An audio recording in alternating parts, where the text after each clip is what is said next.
السلام علیکم ناظرین، میں ہوں آپ کی میزبان عائشہ محمود اور غیر جانبدار میں آپ کو خوش آمدید کہتی ہوں۔ میرے آج کے پروگرام میں جو ٹاپکس ڈسکس کیے جائیں گے اس میں سب سے پہلے تو ہم فارن پالیسی کے حوالے سے بات کریں گے کہ خطے میں پاکستان اس وقت کہاں سٹینڈ کر رہا ہے اور اس کی صورتحال کیا ہے۔ اس کے ساتھ ساتھ ہم بات کریں گے جماعت اسلامی سے۔ جماعت اسلامی عوام کے مسائل کے اوپر دھرنا دے رہی ہے، اس کے مین پوائنٹس کیا ہیں، کیا وہ لے کر، کیا سوچ لے کے وہ اس وقت آئے ہیں دھرنے کے میدان میں، اور وہ کیا چاہ رہے ہیں، ان کے کیا مطالبات ہیں، یہ ہم جانیں گے اور اس پر ہم گفتگو کریں گے۔ اس حوالے سے اس وقت میرے ساتھ اسٹوڈیوز میں جو مہمان موجود ہیں اس میں سب سے پہلے میرے ساتھ تشریف فرما ہے ڈاکٹر منور حسین، پولیٹیکل اینالسٹ ہیں، فارن پالیسی ایکسپرٹ ہیں، اور اس کے ساتھ ساتھ پرماننٹ فیکلٹی ممبر ہیں قائد اعظم یونیورسٹی اسلام آباد کے۔ اس کے ساتھ تشریف فرما ہیں جناب عامر بلوچ صاحب جو ترجمان جماعت اسلامی اسلام آباد ہیں۔ ان دونوں سے گفتگو کا آغاز کرتے ہیں۔ سب سے پہلے آپ دونوں کو پروگرام میں خوش آمدید کہوں گی۔ ڈاکٹر صاحب، سب سے پہلے میں آپ سے سٹارٹ کروں گی پروگرام کا کہ اگر ہم فارن پالیسی کے حوالے سے بات کریں تو آپ کی اس پہ ایک بڑی جامع اور گہری نظر ہے، اور آپ نے اس حوالے سے ورلڈ وائڈ دورے وغیرہ بھی کیے ہوئے ہیں۔ مجھے کچھ یہ بتائیں کہ پاکستان اس وقت انٹرنیشنل لیول پر کہاں سٹینڈ کر رہا ہے؟ اگر ہم بات کریں اپنی نیبرنگ کنٹریز کے حوالے سے تو پاکستان کس طرح سے فارن پالیسی میں ان کو بیٹ کر سکتا ہے، جبکہ اگر آپ ہماری پاکستان کی کرنٹ سچویشن دیکھیں، جس طرح سے پاکستان اس وقت قرضوں میں ڈوبا ہوا ہے، جس طرح سے ہم IMF کے بوجھ تلے دبے ہوئے ہیں، تو اس سے ہمارا امپیکٹ اگر ہم انٹرنیشنل لیول پہ دیکھیں تو کافی ڈاؤن جا رہا ہے۔ تو آپ پاکستان کو کہاں دیکھتے ہیں کہ کہاں یہ سٹینڈ کیا ہوا ہے اس وقت؟ پہلے تو بہت شکریہ، آپ نے اپنے پروگرام کے اندر مدعو کیا۔ دیکھیں، کوئی بھی ملک جب اپنی خارجہ پالیسی کو بناتا ہے تو اس میں 5 قسم کے انفلوئنسز ہوتے ہیں، جسے ہم اثر کہتے ہیں یا سورسز، ذرائع کہہ لیں، جو خارجہ پالیسی کو مرتب کرنے میں آپ کو مدد یا معاون ثابت ہوتے ہیں۔ اس میں پہلا ہے ایکسٹرنل سچویشن۔ باہر جو کچھ واقعات ہو رہے ہوتے ہیں وہ آپ کے مفادات اور آپ کے ملک کے جو انٹرسٹ ہیں اس پہ ان کا اثر ہوتا ہے، تو اس کے مطابق آپ اپنی فارن پالیسی کو تشکیل دیتے ہیں۔ لہٰذا اب 2-3 امپورٹنٹ پوائنٹس ہیں انٹرنیشنل پالیٹکس میں جسے ہمیں نظر میں رکھنا چاہیے۔ پہلا یہ کہ بین الاقوامی نظام کے اندر تبدیلی ہم دیکھ رہے ہیں۔ تبدیلی سے مراد یہ ہے کہ پہلے جو سسٹم تھا وہ یونیپولر سسٹم تھا 9/11 کے بعد نہیں، بلکہ سوویت یونین کے ڈس انٹیگریشن کے بعد، اور جس میں امریکہ ایک واحد سپر پاور تھا جو کہ دنیا کی 5 ویلیوز کو کنٹرول کر رہا تھا، اور اس کو ان میں تبدیلیوں کی صلاحیت تھی، جس میں کرنسی تھی، سیکیورٹی تھی، انفارمیشن تھا، کلچر تھا، ٹریڈ تھا۔ اس کے اندر اب آپ دیکھیں تبدیلی واقع ہو رہی ہے۔ ایک تو different centres of powers emerge کر گئے، جس میں چائنا ہے، ریسرجنٹ رشیا ہے، یورپین یونین کو آپ لے لیجئے، اس کے علاوہ دوسرے ممالک بھی ابھرے جیسے ساؤتھ افریقہ ہے، ٹرکی ہے، برازیل ہے، کسی حد تک آپ بھارت کا بھی نام لے سکتے ہیں۔ تو ایک تبدیلی واقع ہو رہی ہے، اور چائنا واحد ملک ہے ان سارے ابھرتی ہوئی طاقتوں میں جس کے پاس کی صلاحیت آہستہ آہستہ آ رہی ہے کہ وہ ان اقدار کو جو انٹرنیشنل سسٹم کے ویلیوز ہیں ان کو تبدیل کرے۔ بالفرض 195 ممالک میں دنیا کے 160 ممالک جو ہیں وہ چائنا کے ساتھ تجارت کر رہے ہیں، جبکہ امریکہ کے ساتھ صرف 60 ممالک کر رہے ہیں۔ دوسرا یہ کہ چائنا نے ایک اکانومی کے اندر نیا ٹرینڈ اسٹیبلش کیا ہے کہ انفراسٹرکچر کی ڈیولپمنٹ اور کنیکٹیوٹی جو اس سے پہلے موجود نہیں تھا، براڈر تھنکنگ ہے۔ ایگزیکٹلی۔ تیسرا یہ، اب کرنسی کو لے لیجئے، کرنسی کے اندر ڈی ڈالرائزیشن کی بات ہو رہی ہے برکس کے پلیٹ فارم پہ۔ سیکیورٹی کی بات کر لیجئے تو آپ کو یاد ہوگا جو مڈل ایسٹ کی سیکیورٹی ہے جس میں ایران کو انڈر سینکشنز رکھا گیا، چائنا نے اس کو رد کیا اور ایران کے ساتھ تجارت کی، $400 بلین کی انویسٹمنٹ ہے۔ سیریا کا اگر معاملہ آتا ہے، اسد کی رجیم کو چینج کرنے کی بات ہوئی تو رشیا، ایران اور چائنا اس کے بیک کے اوپر کھڑے ہوئے نظر آئے۔ سیاست کی بات کریں تو آپ دیکھ رہی ہیں کہ ایران اور سعودی عرب کے درمیان میں ریپروچما کی بات ہو، یا پھر اس وقت حماس اور PLO کے ریپروچما اور فرینڈشپ ڈیل کی بات ہو تو چائنا سر فہرست ہے۔ یہاں تک کہ یوکرین اور رشیا کے درمیان میں بھی ڈیل کروانے کی اس نے کوشش کی جسے امریکنز نے رد کروایا۔ تو اس کا مطلب یہ ہوا، اور پھر انفارمیشن کے اندر Chinese views of international politics بھی ہمارے سامنے آ رہا ہے۔ کلچر کی بات کر لیجئے تو کووڈ 19 کے بعد Chinese vaccination, Chinese CPEC and connectivity, Chinese TikTok, Chinese food, Chinese language, ہر چیز میں آگے ہیں. اب وہ پروموٹ ہو رہے ہیں. کہنے کا مقصد یہ کہ تبدیلی ہو رہی. اب سوال یہاں پہ یہ پیدا ہوتا ہے کہ کیا پاکستان ان تبدیلیوں کو نظر میں رکھتے ہوئے اپنی خارجہ پالیسی کے اندر تبدیلی لا رہا ہے؟ Partially I would say yes and partially I would say no. When I سے یس، اس کا مطلب یہ ہوا کہ جب ہم یہ بات کرتے ہیں کہ ہم سارے میجر پاورز کے ساتھ بیلنسڈ پالیسی رکھیں گے تو یہ اس کا مطلب ریئلائزیشن ہے ہماری پالیسی میکنگ میں. لیکن جب پریکٹس کی بات آتی ہے تو کیا یہ ممکن ہے؟ نہیں، اس کے اندر بڑی مشکلات ہیں. مشکلات یہ ہیں کہ IMF جس طرح کی آپ کی اکانومی کی حالت ہے، آپ کی سیاست متزلزل نظر آتی ہے، آپ کے معاشرے کے اندر پولرائزیشن نظر آتی ہے، آپ کا نوجوان ڈسٹرب نظر آتا ہے، آپ کی لیڈرشپ کے اندر جسے بے لوث خدمت کہتے ہیں وہ آپ کی نظر نہیں آتی. IPPs اس کی مثال ہیں جو ان کی اپنی ہیں. تو یہ وہ ساری باتیں ہیں جس میں اس پالیسی کی پریکٹس میں مشکلات ہیں. اور سب سے بڑی بات آپ کی ایلیٹ اس وقت ویسٹ کی رومانٹسزم میں ہے. اپنے گھر وہاں بناتی ہے، بچے وہاں پڑھنے کے لیے بھیجتے ہیں، اپنی پراپرٹیز وہاں پہ رکھنا چاہتے ہیں. جب وہ کہتے ہیں ہم چائنا US کے درمیان میں بیلنس کریں گے، وہ کر نہیں پاتے. نہیں، بہت ڈیفیکلٹ. آپ کی محبت ہے ویسٹ کے ساتھ تو آپ بیلنس کس طرح کریں گے؟ تو لہٰذا مشکل بھی ہے. تھیوری میں آپ ہیں، پریکٹس میں آپ کے لیے مشکلات ہیں. کمپٹیٹرز بھی ہیں نا چائنا اور امریکہ، تو ایک دوسرے دو اپوزٹ طاقتیں جو ایک یکجا نہیں ہو سکتی. جی ٹھیک ہے. عارف بلوچ صاحب، آپ سے پوچھنا چاہوں گی کہ آپ کی جماعت نے عوام جو میں مسلسل 2 سال سے دیکھ رہی ہوں کہ آپ ہمیشہ عوام کی بات کرتے ہیں، عوام کی خاطر سڑکوں پر نکلتے ہیں. کوئی بھی مسئلہ ہو انٹرنیشنل لیول پر، اگر مسلمانوں کے ساتھ کوئی ظلم و ستم کیا جائے اس پر بھی جماعت اسلامی بولتی ہے. نیشنلی فورم پر بھی آپ نے ہمیشہ اپنے ملک کے عوام کے حق میں آواز اٹھائی ہے، اور اب آپ عوام کے مسائل کے اوپر ہی دھرنا دے رہے ہیں.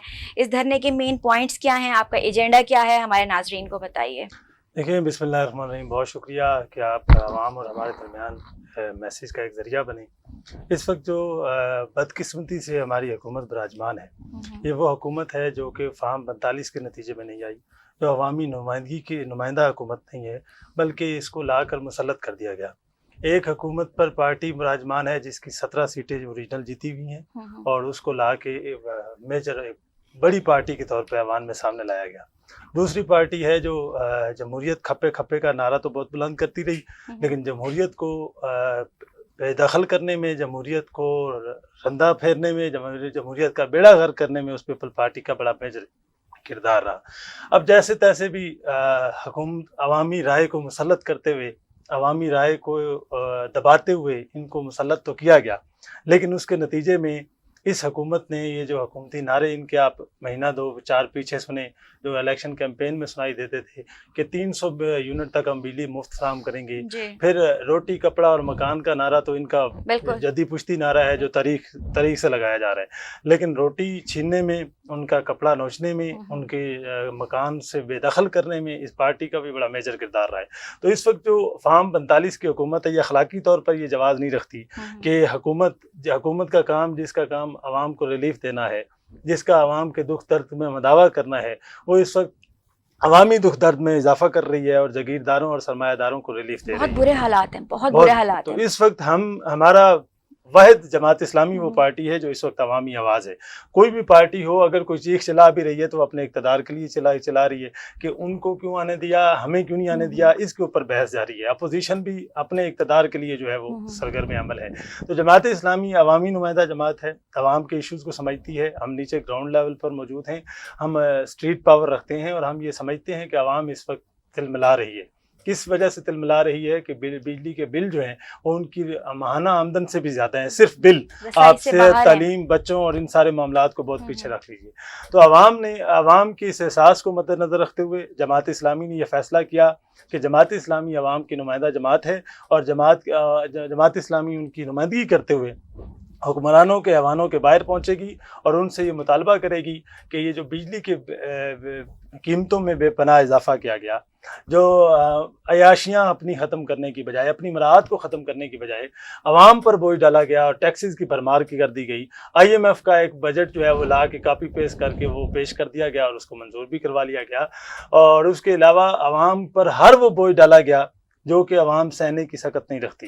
اس وقت ماہانہ آمدن سے زیادہ آپ صرف بجلی کا بل بھیجیں گے تو وہ بچوں کو کہاں سے پڑھائیں گے، وہ اپنے گھر کے معاملات اور کچن کہاں سے چلائیں گے، وہ اپنے صحت کے مسائل کو کس طرح حل کریں گے. تو اس سارے سینیریو میں ہم یہ سمجھتے ہیں کہ بجلی کے بلوں نے قیامت ڈھائی ہے ہماری عوام کے اوپر. تو جماعت اسلامی بجلی کے خلاف، بھاری ٹیکسز کے خلاف، تنخواہ دار طبقے کے اوپر بھاری ٹیکسز کے خلاف، سرمایہ داروں اور جاگیرداروں کو ریلیف دینے کے خلاف، اور اس سارے سینیریو میں کہ جب اس وقت آپ قرضوں میں جکڑی ہوئی قوم ہے، آپ کا ملک میں معاشی طور پر ڈوبا ہوا ہے، اس وقت چاہیے یہ تھا کہ اپنی عیاشیاں ختم کرتے، اپنی جو دولت باہر لے کر گئے ان کو واپس پاکستان میں لے کر آتے. آپ باہر کس منہ سے سرمایہ کاری کی اپیل کرتے ہیں جب آپ خود سرمایہ کاری باہر کر رہے ہوں؟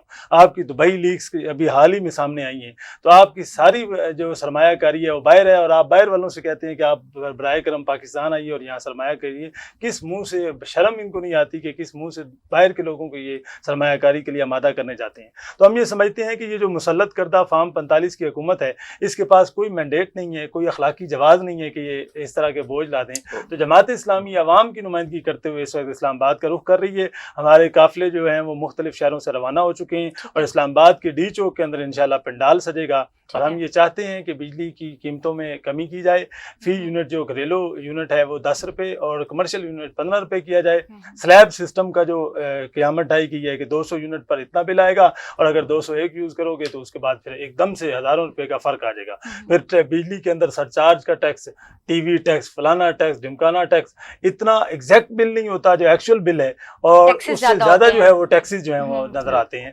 تو ہم یہ سمجھتے ہیں کہ ان سارے ایشوز کے اوپر جماعت اسلامی جو ہے وہ عوام کی نمائندگی کرتے ہوئے اسلام آباد آ رہی ہے، اور ہم انشاءاللہ بیٹھیں گے جب تک ہمیں ریلیف نہیں دیا جاتا.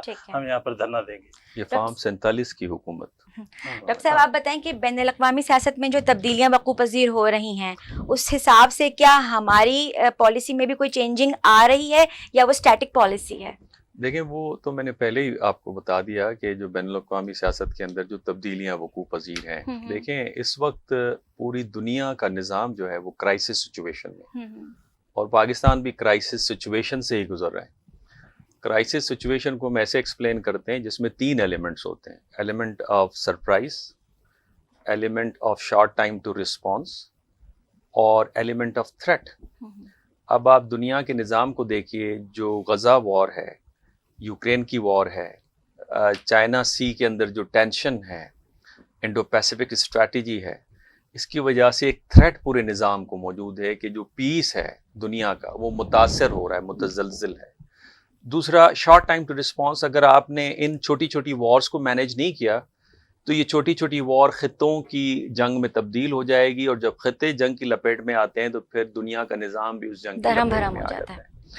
اسی طرح پاکستان کے اندر بھی، جسے میں کہتا ہوں 4E کرائسس، انرجی ہے، ایکسٹریمزم ہے، ایلیٹزم ہے، یہ آپ کی اکانومی ہے. یہ 4E کرائسس ہیں. یہ 4E کرائسس کے لیے آپ کے پاس شارٹ ٹائم ہے، آپ کی سروائیول، آپ کی رسپیکٹ، آپ کی امیج، آپ کی پراسپیرٹی، اس کو یہ تھریٹ ہے.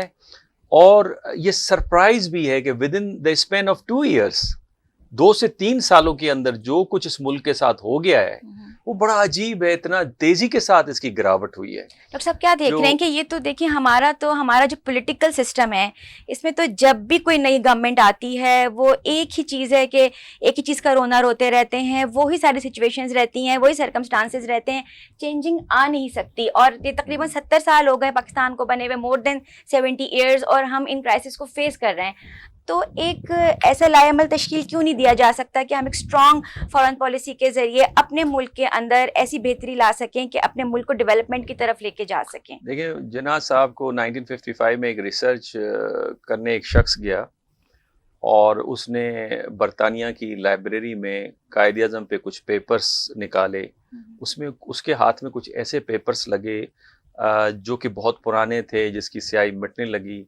اور وہ جو کسی اسکالر نے تحقیق کی تھی، اور اس اسکالر کے پاس کوئی ایسے اسکلس بھی تھے جس میں وہ روحوں کو طلب کرتا تھا. تو وہ کہا یہ گیا کہ جناح صاحب کی روح کو طلب کیا گیا، اور اس نے پھر اس کو رائٹ اپ کیا، اور وہ اس وقت برطانیہ کی لائبریری میں موجود ہے. جناح صاحب سے انہوں نے پوچھا کہ آپ پاکستان کو کیسے دیکھتے ہیں. 1955 کی بات ہے یہ.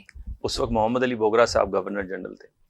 جناح صاحب نے فرمایا، دیکھیں جو میرا تو اب پاکستان سے وہ تعلق نہیں ہے انفیکٹ، لیکن جو مجھے امیجز آتے ہیں وہ امیجز ایسے آتے ہیں کہ جس میں پاکستان کی جو لیڈرشپ ہے وہ بے لوث نظر نہیں آتی مجھے. اور میرا کام تھا پاکستان بنانا، ایفرٹس ڈال کے میں نے بنایا، اور اب جو کرنٹ لیڈرشپ ہے ان کا کام ہے کہ اس کو چلائیں. تو اس کا مطلب یہ ہوا کہ پاکستان کے ساتھ ایک ہی مسئلہ ہے اور وہ بے لوث قیادت کا ہے، اس کا فقدان ہے. وہ کیوں ہے؟ ایلیٹ کیپچرنگ کی وجہ سے. ایلیٹ کیپچرنگ آپ کی ختم نہیں ہوگی. اور میں جب ایلیٹ کیپچرنگ کی بات کرتا ہوں، اس میں سیاستدان صرف نہیں ہے، اس میں بزنس کا طبقہ بھی ہے، اس کے اندر آپ کی بیوروکریسی بھی آتی ہے، اس کے اندر آپ کے بزنس مین بھی آتے ہیں، آپ کا میڈیا پرسنس بھی آتے ہیں. ایک پورا ایک جھتا ہے انہوں نے کیپچر کیا ہوا ہے. اور پاکستان کی 1% جو ایلیٹ ہے وہ پاکستان کی more than 40% ریسورسز کے اوپر قابض ہے. ان کے اپنے کلبس ہیں، ان کی آپس میں شادیاں ہوتی ہیں، ان کے اپنے اسپیسیفک اسکولز ہیں، ان کا ایک اپنا کلچر آپ کو نظر آتا ہے. کیسے ہوگا؟ Reform reform reform. امریکہ سے آپ کی بڑی دوستی رہی ہے، امریکہ کی پوری تاریخ ریفارم سے بھری ہوئی ہے. آپ جیفرسن سے لے کر جیکسن تک آئیں، ڈیلانو روزویلٹ پہ آ جائیں، اور یہاں تک کہ کلنٹن تک آئیں، آپ کو ریفارمس نظر آتے ہیں. چائنا نے کیسے ترقی کی؟ 1990s کے reform. Within the span of 20 years 60% of their population below the poverty line وہ نکال کے اوپر لے کر آئے. یہ معجزہ ہے. یہ ریفارمز کیسے آئیں گے؟ ہماری تو عوام بھی سڑکوں پہ نہیں نکلتی. اب دیکھیں جو اسٹیک ہولڈر ہیں، آپ نے جس پیڑ سے آم کھانے ہیں، اگر اس پیڑ کو آپ نے پانی دینا بند کر دیا ہے اور وہ سوکھ گیا تو آپ بھی آم نہیں کھا سکتے. انہی کی رسپانسبلٹی جو کرتے دھرتے ہیں، جن کے ہاتھ میں طاقت ہے، اقتدار ہے. اور پاکستان کی جو ایلیٹ، دیکھیں ایلیٹ دو قسم کی ہوتی ہے. ایک ہوتی ہے رولنگ ایلیٹ، اور ایک یہ ہوتی ہے عام ایلیٹ. جو پڑھے لکھے لوگ ہیں، آپ ہیں، میں ہوں، پروفیسرز ہیں، اکیڈیمیا ہیں، تھنک ٹینکس ہیں، پاکستان کے مختلف شعبوں میں جو خدمات انجام دینے، وہ یہ بھی ایک ایلیٹ ہے. ان کا کام ہے، ان کا اثر و رسوخ ہے، اور جو جتنا کیپٹل کے قریب ہے اس کا اثر و رسوخ زیادہ ہو. تو جب تک آپ ریفارم نہیں لائیں گے، آپ بھارت کی مثال لے لیجئے نا. بھارت کی منموہن سنگھ کے جو 1990 کے ریفارم تھے، آج بھارت کے پاس آپ اس کے ریزروز دیکھیں جو تقریباً $600 بلین سے زیادہ ہیں. کیوں اس کی اکانومی بہتر ہے؟ 5ویں پوزیشن پہ کیوں آیا ہے؟ اس کی بنیادی وجہ ریفارم ہے. تو جب تک آپ اپنی اکانومی کو، سوسائٹی کو، پالیٹی کو ریفارم نہیں کریں گے، اور پھر بدقسمتی سے جو ہم نے جنگیں لڑیں، جو ایکسٹریمزم کی میں بات کر رہا تھا، جہادازم کو ہم نے پروموٹ کیا، اس جہادازم کا نتیجہ یہ ہے کہ اب تک ہم بھگت رہے ہیں اس کی وجہ سے. اب ہم جب اسلام کے نظام کی بات کرتے ہیں تو کون سا اسلام؟ اور پھر جس محمد بن سلمان نے فاکس نیوز کو انٹرویو دیا جس میں اس نے یہ کہا کہ ہمیں یہ جہادازم کولڈ وار کے تناظر میں امریکنز نے ٹیکسٹ بک لکھ کر دی، اور اب یہ ہم پہ الزام لگاتے ہیں کہ دنیا کے اندر ایکسٹریمزم اور دہشت گردی ہم کروا رہے ہیں، ہم اس کو گیو اپ کرتے ہیں. اب جب محمد بن سلمان نے اس نظریے کو چھوڑ دیا تو اس نظریے کی بنیاد پر کولڈ وار کے تناظر میں جو پاکستان میں اتنی مشروم گروتھ ہوئی مدارس کی، جس کی وجہ سے آپ کی پاکستان کی جو یونٹی تھی، کوہیسونیس تھی، دیکھیں بڑی کلرفل سوسائٹی تھی. یہاں پہ ربیع اول، یہاں پہ محرم، یہاں پہ دیوالی کٹھے مناتے تھے لوگ. آج اس سوسائٹی کو آپ دیکھیں کتنی پولرائزڈ آپ کو نظر آتی ہے. تو بنیادی طور پہ آپ کو ریفارم کی ضرورت ہے، اور ریفارم میں پالیٹکس کی ریفارم بالفرض. آپ دیکھیے، آپ کو ڈیموکریسی جو ویسٹرن ڈیموکریسی ہے، مغرب کی جمہوریت، وہ آپ کی کامیاب نہیں ہوگی، کیونکہ اس کا کلچر، اس کی تاریخ کا بیک گراؤنڈ کچھ اور ہے. آپ کی ثقافت، آپ کی تاریخ کچھ اور ہے. آپ کی ثقافت اور تاریخ میں آپ کے ڈیموکریٹک انسٹیٹیوشنز موجود تھے، اوتاق کی شکل میں، پنچایت کی شکل میں، جرگہ کی شکل میں. انہیں انسٹیٹیوشنلائز کرنا تھا. یہ کیا ہے؟ This is what? This is the direct democracy. تو کہنے کا مقصد یہ کہ جب تک ہم ایک کلی طور پر ریفارم نہیں لائیں گے، جس میں ساری پولیٹیکل پارٹیز، جس کے اندر سارے اسٹیک ہولڈرز، جس میں پاکستان کے پڑھے لکھے، جن کے پاس سمجھ بوجھ ہے. چونکہ دیکھیں علی شریعتی نے ایک کتاب لکھی واٹ ٹو بی ڈن. اس نے اس کے اندر بات کی معاشرے میں بہت قلیل لوگ ہوتے ہیں جنہیں معاشرے کے اصل مسائل کا پتہ ہوتا ہے. اصل مسائل عمومی طور پہ مسئلہ کیا ہے؟ بجلی کے بل ہیں. اصل مسئلہ نہیں ہے یہ. اصل مسئلہ اس کے پیچھے کلونیل اسٹرکچر ہے جس کی کنٹینیوٹی ہے، اس کو توڑنا کس طرح. پھر علی شریعتی کہتے ہیں اس میں سے بھی قلیل لوگ ہوتے ہیں جسے اس مسئلے کے حل کا پتہ ہوتا ہے. اور وہ کہتے ہیں جو صدیوں میں ایک پیدا ہوتا ہے جیسے صحیح. جنا پیدا ہوئے بالکل. ایک پیدا ہوتا ہے جسے یہ پتا ہوتا ہے کہ شروعات کہاں سے کریں گے. تو لہٰذا سر جوڑ کے ہمیں بیٹھنا ہے. ہمارے یہاں کسی ایسے ہی شخص کی ضرورت ہے ریفارمز لانے کے لیے. شخص کی انتظار میں تو نہیں, ہمیں جو ہمارے پاس موجود ہے کرنٹ جتنے بھی ایلیٹ موجود ہے, ایلیٹ سے رولنگ ایلیٹ کی بات نہیں کر رہا, سر جوڑ کے بیٹھنا ہے. اور جیسے نوجوان طبقہ ہے بیٹھنا ہے اور ہم نے کرنا ہے کہ اب اس ملک کو آگے ہم نے کیسے لے کے جانا. ٹھیک ہے جی ناظرین, یہاں پر بہت زبردست گفتگو چل رہی ہے ہماری ملک کی خارجہ پالیسی کے حوالے سے. ملک کو کیسے سٹیبل کیا جا سکتا ہے, ڈی اسٹیبلٹی کو کیسے دور کیا جا سکتا ہے. عامر بلوچ صاحب, آپ سے سوال کا آغاز کروں گی. جیسا کہ آپ نے بتایا کہ آپ لوگ دھرنا دے رہے ہیں اور عوامی مسائل کے اوپر دھرنا دے رہے ہیں, کیا اس دھرنے میں دیگر پولیٹیکل پارٹیز کو بھی آپ نے ایڈ آن کیا ہے, ان کو اپنے ساتھ شامل کرنا چاہتے ہیں؟ اسپیشلی اگر ہم پاکستان تحریک انصاف کی بات کریں تو وہ بھی بھوک ہڑتال پر ہے ایک رسمی قسم کی, اور وہ بھی کیا وہ آپ کی پیروی کر رہے ہیں یا وہ آپ کے ساتھ مل کر اس دھرنے میں شامل ہو سکتے ہیں؟ دیکھیں, ہماری طرف سے کسی کارکن کے لیے تو کوئی پابندی نہیں ہے. ہمارا چونکہ عوامی ایشوز پر ہے, وہ عوام, وہ پی ٹی آئی کا کارکن بھی مہنگے بل وصول کر رہا ہے, وہ نون لیگ کا کارکن بھی وصول کر رہا ہے, وہ پیپل پارٹی کا کارکن بھی وصول کر رہا ہے. تو ہر ایک گھر میں, ایون کہ آپ لوگوں کے پاس بھی جو بجلی کا بل آ رہا ہے وہ مہنگا آ رہا ہے. ہماری دعوت تو سب کو دعوت ہے, چاہے وہ کسی بھی پارٹی سے تعلق رکھتا ہے, وہ کسی طبقے سے تعلق رکھتا ہے, کہ یہ ایشو کامن ایشو ہے. یہ کوئی جماعت اسلامی کا کوئی سیاسی ایشو نہیں ہے. اس پر سب کا اتفاق ہے کہ بجلی کے مہنگے بل آ رہے ہیں, ٹیکسز کی بھرمار ہے, مہنگائی میں جینا دشوار ہو چکا ہے. تو ایسی صورتحال میں ہماری دعوت تو سب کو ہے, لیکن as a political party P T I آئے گی نہیں آئے گی یہ تو ان کا مسئلہ ہے. انہوں نے ابھی تک اس حوالے سے کوئی رابطہ نہیں کیا. البتہ پی ٹی آئی کا کارکن ایک بڑی تعداد میں آنا چاہتا ہے جو اس ایشو سے, وہ جو سمجھتا ہے. آپ دیکھیں, کوئی بھی پولیٹیکل عوام کا مسئلہ تو سب کا مسئلہ ہے, عوامی ایشو کے اوپر بات نہیں کر رہی, یہ بات ذہن میں رکھیے. اگر کہیں کسی کا کوئی احتجاج چل رہا ہے تو اس بیس کے اوپر چل رہا ہے کہ ہمیں اقتدار کیوں نہیں دیا گیا. اور آپ دیکھیں کہ ماضی کی پی ڈی ایم میں کی صفوں میں شامل ہونے والی جماعتیں بھی آج سراپا احتجاج ہیں. کس بنیاد پر ہیں؟ کہ جو ان سے وعدہ کیا گیا تھا, جو ان سے کمٹمنٹ کی گئی تھی کہ اتنی سیٹیں تم رکھو گے, اتنی سیٹیں تمہیں دیں گے, اتنی سیٹیں تمہیں دیں گے. اب وہ جب مطلوبہ سیٹوں کا اہداف پورا نہیں ہوا تو ایسی صورت میں وہ بھی انقلابی پارٹی بن کے تو باہر آ گئی. ایسے ہی جیسے ایک پارٹی کو اقتدار سے نکال دیا جاتا ہے تو ووٹ کو عزت دو کا نعرہ بلند کر دیتی ہے, اور دوسری پارٹی جو اس وقت اقتدار میں وہ جمہوریت کی چیمپئن بن جاتی ہے. لیکن جب ان کو اقتدار سونپ دیا جاتا ہے, جب فیڈر وہاں سے نکال کے ان کے منہ میں ڈال دیا جائے تو یہ رونا چپ ہو جاتا ہے. ووٹ کو عزت دو کا نعرہ بھی کہیں ہواؤں میں تحلیل ہو گیا, جمہوریت بھی کہیں ہواؤں میں تحلیل ہو گئی.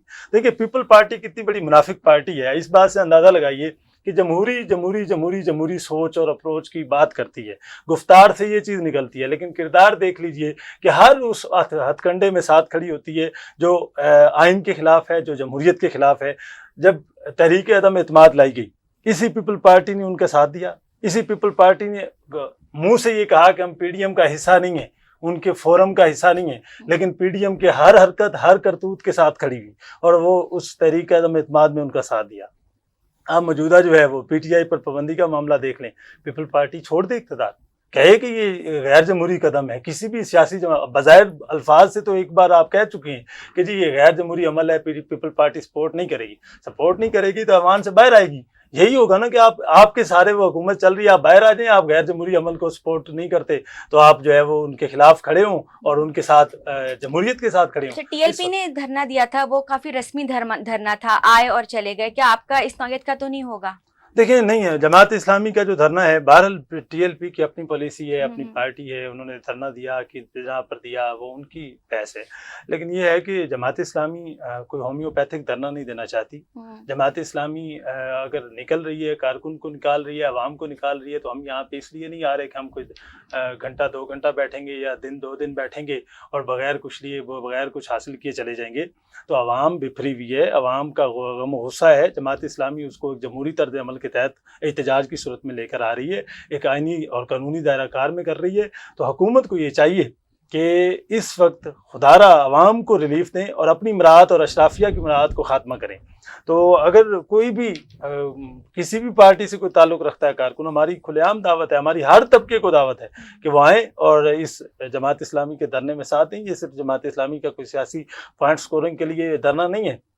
الیکشن تو ابھی حال ہی میں ہوا ہے، 2-3 مہینے پہلے ہوا ہے، اور ہمیں ووٹ اس طرح سے نہیں دیا عوام نے، لیکن ہم نے خدمت کا دروازہ کبھی بند نہیں کیا۔ الخدمت فاؤنڈیشن کی صورت میں ہم سیلاب میں بھی موجود، ہم زلزلوں میں بھی موجود، ہم نیشنل ہو یا انٹرنیشنل ہو، ہر فورم پر ہر انسانیت کی مدد بھی کرتے ہیں، اور ہم بھرپور طریقے سے عوام کے درمیان موجود رہتے ہیں۔ تو الیکشن میں بھی 5 سال ہیں، ہمارا کوئی سیاسی میدان نہیں سج رہا، تو ہم خالصتاً عوامی جدوجہد کر رہے ہیں، عوامی مسائل کے اوپر نکل رہے ہیں۔ تو ہم ہر اس طبقے کو دعوت دیتے ہیں کہ وہ آئیں، آگے بڑھیں اور اس دھرنے کے اندر شامل ہوں، تاکہ ایک مضبوط آواز جو ہے وہ حکومت کے ساتھ ٹکرائے اور حکومت جو ہے وہ ریلیف دینے پر مجبور ہو سکے۔ ڈاکٹر صاحب، آپ سے آپ چونکہ پولیٹیکل اینالسٹ بھی ہیں، تو اس لیے میں آپ سے ایک امپورٹنٹ ایشو جو آج کل ہر چینل پہ ہائی لائٹ ہے اس کے بارے میں بات کروں گی، اور وہ ہے آئی پی پیز کے معاہدے۔ ہر چینل پر آپ یہ بات سن رہے ہیں، آئی پی پیز۔ یہ جو معاہدے ہوئے ہیں اور اس کا جو خمیازہ پاکستان کو بھگتنا پڑ رہا ہے، اور جس طرح سے پاکستان کو بالکل نچوڑ لیا گیا ہے، آپ بجلی بنائیں نہ بنائیں، آپ نے کیپیسٹی چارجز وہ پیمنٹ کی مد میں وہ آپ نے ادا کرنے ہی کرنے ہیں۔ آپ کے خیال میں کیا یہ جو آئی پی پیز کے معاہدے ہیں ان کو ختم ہو جانا چاہیے یا ان کو ری وزٹ کرنا چاہیے؟ اس کے بارے میں کچھ ہمیں بتائیں۔ دیکھیں، پانی کا جو ٹینک ہوتا ہے اس میں اگر چھوٹے چھوٹے سوراخ ہوں تو پانی بہرحال اس سے نکلتا ہے، لیکن تھوڑا وقت لگتا ہے۔ لیکن اگر وہ سوراخ بڑے ہو جائیں تو پھر پانی تیزی سے نکل جاتا ہے، اور پھر آپ کو بار بار اس ٹینک کے اندر پانی ڈالنا پڑتا ہے۔ پاکستان کی اکانومی کی بھی یہی کنڈیشن ہے۔ آج صبح ہی میں ایک آرٹیکل میرے نظر سے گزر رہا تھا جس میں انہوں نے کہا کہ جو آئی پی پیز ہیں وہ پاکستان کے خزانے اور پاکستان کی اکانومی کا ایک میجر ڈینٹ ہے۔ دیکھیں نا، ایک آئی پی پیز کی جو کمپنیز ہیں، چاہے وہ الیکٹریسٹی پروڈیوس کرتی ہیں یا نہیں کرتی، آپ نے ان کی کیپیسٹی کے مطابق ان کو پے کرنا ہے، ایکسیپٹ چائنیز کمپنیز جو کہ 25, 50, 60% پروڈیوس کر رہی ہیں۔ پاکستانی پولیٹیشنز کی، جس میں ساری پولیٹیکل پارٹیز کے جو اہم ممبران ہیں ان کی بھی آئی پی پیز ہیں، وہ بعض اوقات 10% پروڈیوس کری اور بعض اوقات تو پروڈیوس ہی کچھ نہیں کری، اور ان کو ہم پیسے دے رہے ہیں، اور یہ پیسے خربوں کی صورت کے اندر ہیں۔ پاکستان کی اکانومی کی اس وقت کنڈیشن یہ ہے، پاکستان نے جتنا قرض لیا، آئی ایم ایف نے الارم کی گھنٹیاں بجانا شروع کر دی۔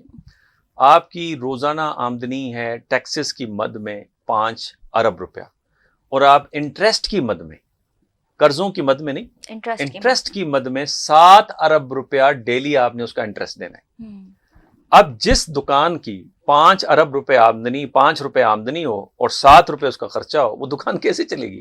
تو بنیادی طور پہ میں یہی کہہ رہا تھا پہلے آپ کے پچھلے سوال میں، کہ جب تک بے لوث لیڈرشپ نہیں آئے گی تو تب تک یہ معاملات حل نہیں ہوں گے۔ آئی پی پی اس کو فوراً بند کریں، فوراً، سوائے جن کی ضرورت ہے انٹرنیشنل آئی پی پیز لائک جو چائنا کے ساتھ، آپ جو نہیں بنا رہی ان کو فوراً بند چائنا کے ساتھ بھی میں آپ کو بتاؤں، چائنا ہمارا بہت اچھا دوست ہے، ہر مشکل وقت میں کھڑا ہوا۔ ہم جس وقت چائنا پاور نہیں تھا ہم بھی چائنا کے ساتھ کھڑے تھے، بالفرض چائنا کی کوئی وقت نہیں تھی اس وقت، جس وقت چائنا آزاد ہوا، یعنی 1949 کے اندر ان کے پاس ریولوشن آیا۔ پاکستان نے، پی آئی اے نے ایک طیارہ گفٹ کیا تھا ماؤ زیدنگ کو، اور اس وقت پاکستان نے چائنا کے ساتھ اپنے ڈپلومیٹک ریلیشن شپ کو قائم و دائم رکھا، ارلی 1960s میں بارڈر ایشوز کو ریزالو کیا۔ لیکن جو سی پیک ہے، جو پاکستان کے لیے بھی شہرک میں کہوں گا، ان اے سینس کہ پاکستان کو ان ساری معاشی مشکلات سے نکلنے کا ایک واحد راستہ ہے connectivity, and therefore I believe that we have to have a trade with all neighbouring states, whether it is India اور ایران اور افغانستان۔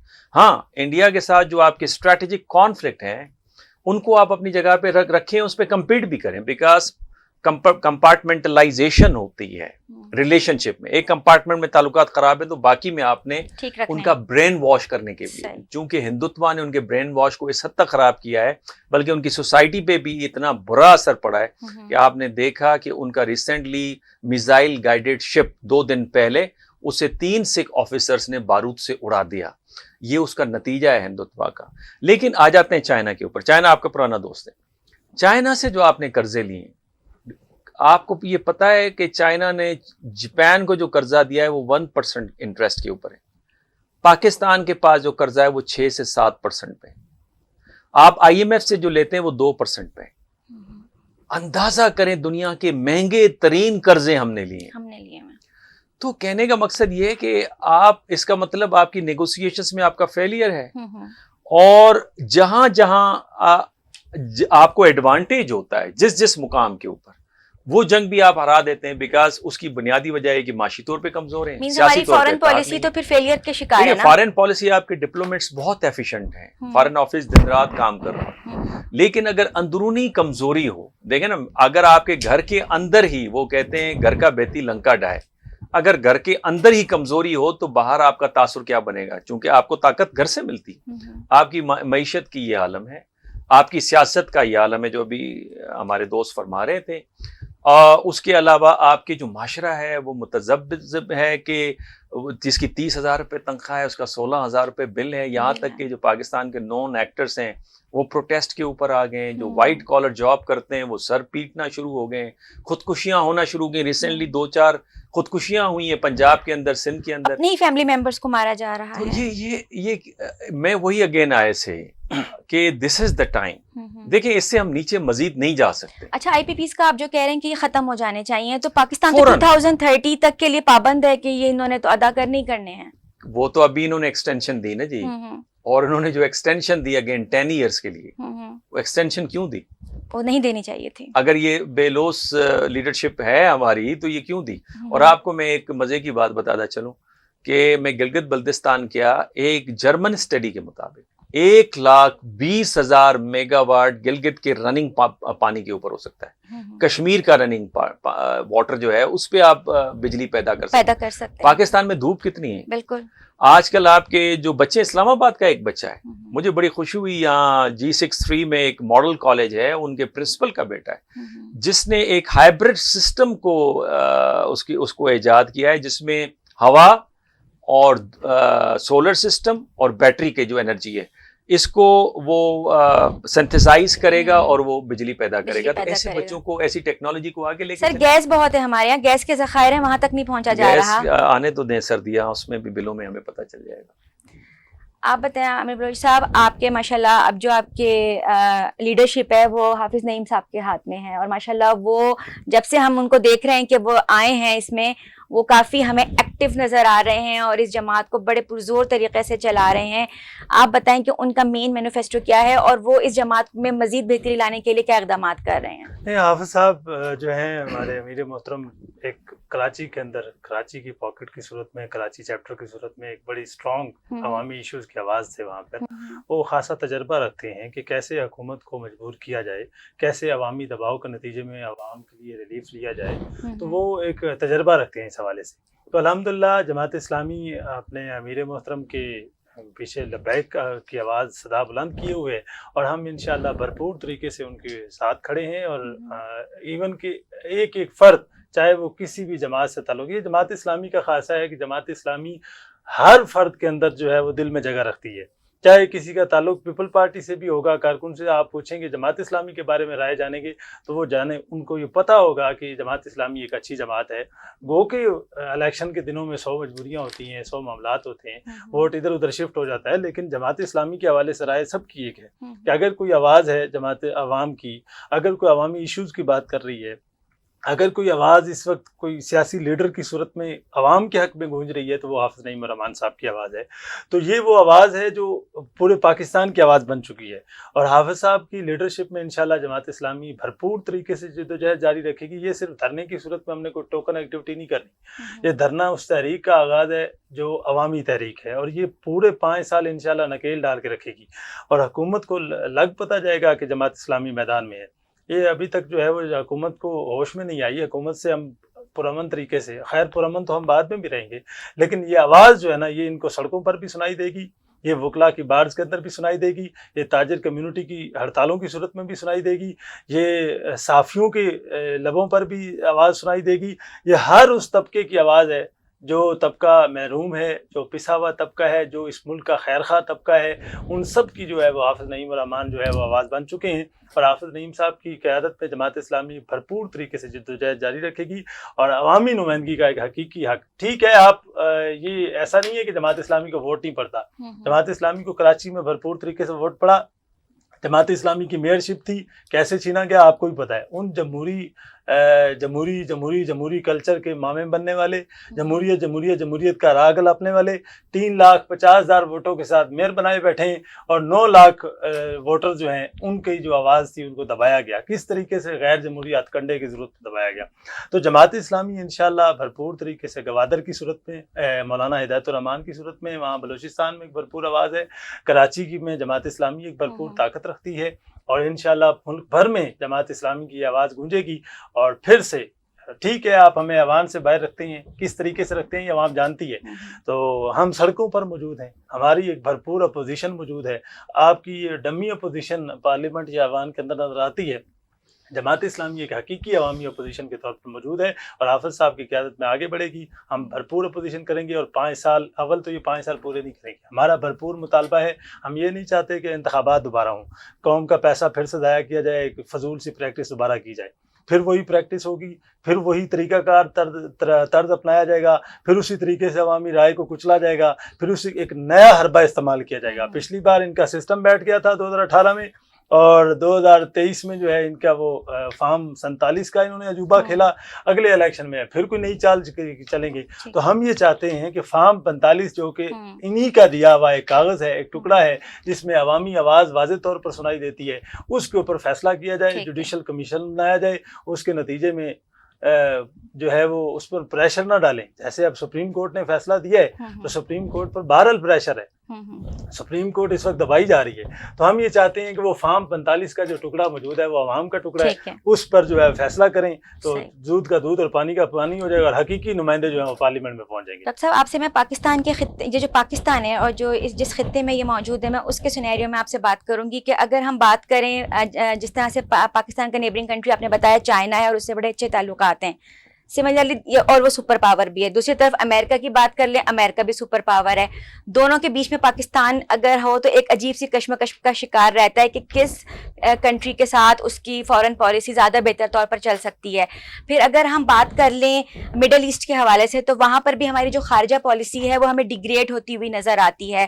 اگر ہم رشیا اور افغانستان جنگ کی طرف جائیں، اس طرف ہم بڑھیں، وہاں پر اگر ہم دیکھیں تو اس ٹائم پر بھی پاکستان نے امریکہ کو سپورٹ کیا تھا اور اس جنگ میں امریکہ کا ساتھ دیا تھا، اور اس ساتھ دینے کی وجہ سے پاکستان کے اوپر اس ٹائم پر بھی اس کو بینیفٹس بھی حاصل ہوئے تھے. لیکن جب یہ جنگ ختم ہوئی تھی تو اس کے پوسٹ ایفیکٹس بھی پاکستان کے اوپر پڑے. سملرلی جب افغانستان میں امریکہ نے اٹیک کیا، امریکہ نے وہاں پر جنگ کی، تو اس وقت بھی پاکستان نے امریکہ کو سپورٹ کیا، وہاں پر اس کا ساتھ دیا. لیکن جب اس کا انخلا ہوا، امریکی وہاں سے نکلے، تو اس کے بھی ڈائریکٹ اثرات پاکستان کے اوپر پڑے دہشت گردی کی صورت میں. تو پاکستان تقریباً ہر طرف سے افیکٹ ہی ہو رہا ہے. تو یہ ہماری فورن پالیسی کی آپ اس کو کمزوری کہیں گے، یا بیسیکلی پاکستان اس وقت جس خطے میں موجود ہے یہ اس کی مجبوری ہے؟ دیکھیں، آپ نے بہت لمبا سوال کیا ہے، اس میں بہت سارے پہلو ہیں. ایک قلیل سے وقت میں اس کا جواب دینا تھوڑا سا، پھر بھی شارٹلی جو بھی ہو سکتا ہے. پہلی بات تو یہ کہ دیکھیں، 2 ہاتھیوں کی لڑائی میں پاکستان کو بچنا ہے. پاکستان ایک چھوٹا سا ملک ہے، 2 خطے میں ان ٹرمز آف انفلوئنس اگر کوئی ریاست ہے تو پاکستان ہے، کیونکہ پاکستان پیوٹ ہے ایشیا کا، جوڑتا ہے ایسٹ ایشیا کو ساؤتھ ایشیا ویسٹ ایشیا کے ساتھ. اور پھر سب سے بڑی بات یہ ہے کہ رشیا بھی جغرافیکل پراکسیمٹی کے اندر آتا ہے، اور دوسری پاور چائنا بھی آتا ہے، اور پھر تیسری ابھرتی ہوئی پاور ایشیا کے اندر وہ انڈیا ہے، اس کی پراکسیمٹی میں آتا ہے، افغانستان اور ویسٹ ایشیا کا بھی. بات اصل میں یہ ہے کہ پاکستان کی خارجہ پالیسی کی بہت ساری کامیابیاں ہیں، ناکامیاں ہم نہیں کہہ سکتے. البتہ جیسے آپ نے افغانستان کی جنگ کا ذکر کیا، جب سوویت یونین نے انٹروین کیا، ہم نے امریکہ کا اس لیے ساتھ دیا تھا کہ امریکہ اور ہمارا دشمن ایک تھا. ہمیں یہ خطرہ تھا کہ وہ گرم پانیوں کے چکر میں پاکستان تک اندر گھسے گا سوویت یونین، اس کو ہم نے روکنا تھا. یہی وجہ تھی کہ جب پریزیڈنٹ کارٹر نے ہمیں آفر دی تھی تو ہم نے اس کو پینٹ کہہ کے ٹھکرا دیا تھا. اور 3 سالوں تک، یہ بہت کم پاکستانیوں کو پتہ ہے کہ امریکہ کی مدد کے بغیر 3 سالوں تک مجاہدین کے ذریعے سے ہم نے سوویت یونین کو انگیج رکھا افغانستان میں. اب اس کے بعد ناکامی تب ہوئی ہماری، یا ہمارے ہاتھ سے جیتی ہوئی جنگ اس لیے پھسلنا شروع ہو گئی کہ لیڈرشپ تبدیل ہو گئی. اس وقت کو جو کیپٹن تھے اس کے جہاز کا حادثہ ہو گیا، یعنی میں جنرل ضیاء الحق کی بات کر رہا ہوں. جنرل حمید گل اس سارے سیناریو کو دیکھ رہے تھے, وہ بھی وہاں سے تبدیل ہو گئے. تو جب آپ کی لیڈرشپ تبدیل ہو جاتی ہے تو پالیسیز کے اندر بھی آپ کو ایک تبدیلی نظر آنا شروع ہو جاتی ہے. پھر امریکہ یہ چاہتا تھا کہ افغانستان کے بعد پاکستان ایران کے کیس میں انسٹیبلٹی کو پیدا کرے, جو جنرل ضیاء الحق نے بھی منظور نہیں کی تھی, اس لیے جنرل ضیاء الحق کو منظر عام سے ہٹا دیا گیا تھا. پرائم منسٹر جونے جو تھا وہ افغانستان پہ کوآپریٹ کرنے کے لیے تیار تھا, ایران پہ کوآپریٹ کرنے کو تیار نہیں تھا, اس کو بھی ہٹوا دیا گیا. اس کو کہتے ہیں 3 فیز اسٹریٹجی. امریکہ نے پہلے فیز میں ضیاء صاحب کو ہٹایا, دوسرے فیز میں جونیجو کو ہٹایا, تیسرے فیز میں لمیٹڈ ووٹ بینک سے لے کر آئے محترمہ بے نظیر بھٹو صاحبہ کو, اور جب انہوں نے بھی انٹرسٹ کو سرو نہیں کیا تو ان کو بھی ہٹایا. تو صرف پاکستان کے اندر کا معاملہ نہیں ہے, انٹرنیشنل پالیٹکس میں جو کچھ ہو رہا ہے وہ بھی معاملہ اندر سے شامل ہوتا ہے. لیکن اگین آخری بات صرف کہوں گا, اندر سے جب تک مضبوط نہیں ہوں گے آپ باہر سے بھی مضبوط نظر نہیں آئیں گے اور آپ اپنے مفادات کو حاصل نہیں کر پائیں گے. بہت شکریہ. ناظرین, پروگرام کا وقت یہاں پر ختم ہو جاتا ہے. آخر میں یہی کہنا چاہوں گی کہ جس طرح سے ڈاکٹر صاحب سے اور عامر بلوچ صاحب سے ہماری بات ہوئی ہے کہ ہماری فارن پالیسی کو اسٹرانگ کرنے کے لیے بہت ضروری ہے, پاکستان کو اسٹیبل کرنے کے لیے بہت ضروری ہے کہ ریفارمز کی طرف جایا جائے. جیسے ریفارمز جب تک نہیں ہوں گے تب تک ہمارے ملک میں پولیٹیکلی اکنامکلی اسٹیبلٹی نہیں آ سکتی. اور جہاں تک بات ہے جماعت اسلامی کے دھرنے کے حوالے سے, تو وہ عوام کے لیے سڑکوں پر نکلیں. انشاءاللہ اگلے ہفتے پھر کسی اہم ایشو کے ساتھ آپ کی خدمت میں حاضر ہوں گی. جب تک کے لیے عائشہ محمود کو اجازت دیجیے. اللہ حافظ.